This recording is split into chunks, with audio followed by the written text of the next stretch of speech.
عشية الجلسة النيابية المرتقبة لانتخاب رئيس للجمهورية اللبنانية بعد فراغ دستوري دام أكثر من عامين، ماذا يقول الشارع اللبناني وما هي توقعاته وآماله في هذا الخصوص؟ برأيك حيكون في رئيس للجمهورية الخميس؟ معولين أنه يجي رئيس؟ حيتوافقوا هالمرة؟ أنا ماني متفائل والله، إن كان في رئيس ولا غير رئيس ما بقرب ولا بأخر.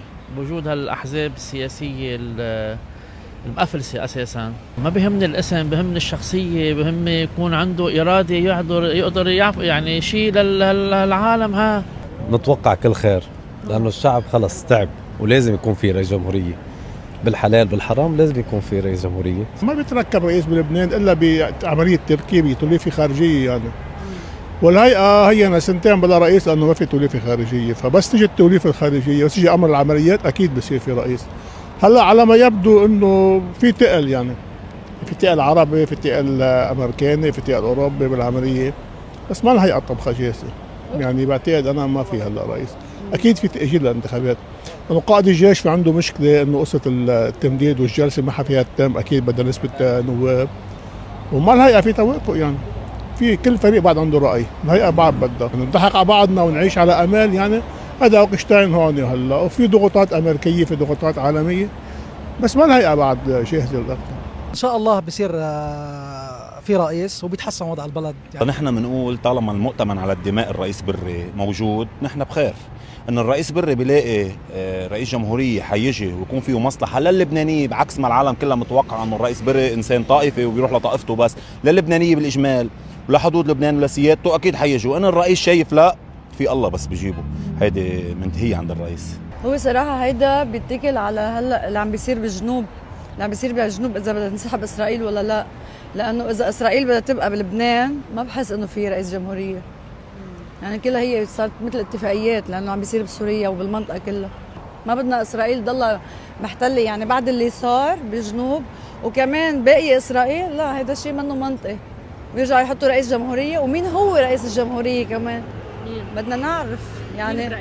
لا، إذا شيء بيناسبنا لنا وشيء بده شيء مقاومة أكيد نحن معه، بس إنه شيء ما بده مقاومة لا. يعني أهم صفة عندك بالرئيس القادم إنه مقاوم يكون أكيد. برأيك حيكون في رئيس للجمهورية الخميس المقبل؟ معولين على هالجلسة؟ بدك تسألي ليلى عبد اللطيف. ما بعرف، لا ما افتكر. إذا ما عم يقدروا يتفقوا على اشياء صغيرة كيف بدهم يتفقوا على أي شيء؟ إذا اجى رئيس وما حدا التزم بالقوانين وضلوا يسرقوا، ما بدك تقولي لحالك هالمصاري اللي عم ندفعها كلنا ضرائب لوين عم تروح؟ مين رح يعطينا هيدا الرئيس اللي بده يجي يسأل كل واحد من أين لك هذا؟ إذا اجى رئيس هيك إيه في تفاؤل.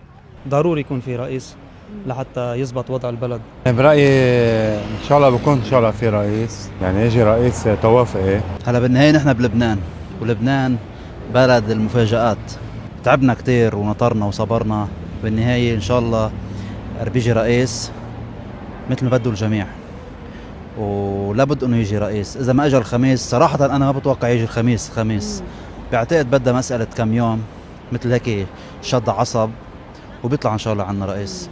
متفائلين بالموضوع إن شاء الله. يعني بتعتبرها هي مثل جلسة تمهيدية للجلسة الحاسمة؟ أكيد، ما ولا مرة صار شيء بلبنان وكون فيكون، بدها شوية وقت.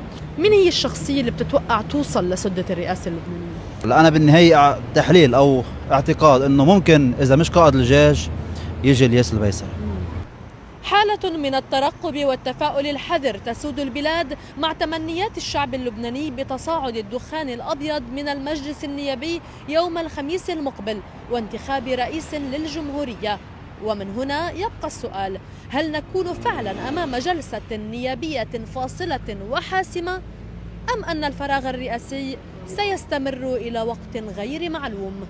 من بيروت، بتول عبد الله، وكالة أوساط الإخبارية.